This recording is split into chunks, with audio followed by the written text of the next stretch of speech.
నిజామాబాద్ జిల్లా ఆర్మూర్ ఎమ్మెల్యే కార్యాలయంలో CM relief fund చెక్కులను పంపిణీ చేశారు ఆర్మూర్ ఎమ్మెల్యే రాకేష్ రెడ్డి. గత ప్రభుత్వంలో సీఎం సహాయ నిధి కోసం దరఖాస్తు చేసుకున్న లబ్ధిదారులకు మంగళవారం సీఎం సహాయ నిధి చెక్కులను పంపిణీ చేయడం జరిగింది. ఈ సందర్భంగా ఎమ్మెల్యే మాట్లాడుతూ పార్టీలకు అతీతంగా సేవ చేయడానికి వచ్చానని, రాజకీయంగా మాట్లాడే వారి మాటలకు సమాధానం చెప్పవలసిన అవసరం లేదని తెలిపారు. ఈ కార్యక్రమంలో సర్వ సమాజ అధ్యక్షులు రాజు, గంగాధర్, అనిల్, రాజు తదితరులు పాల్గొన్నారు.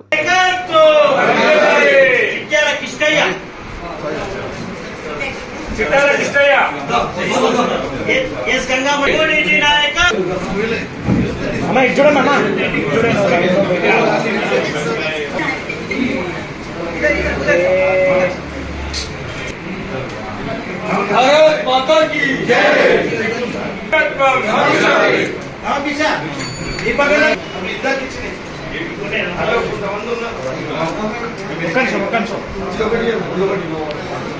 మరిన్ని అప్డేట్స్ కోసం మా ఛానల్ ని సబ్స్క్రైబ్ చేయండి.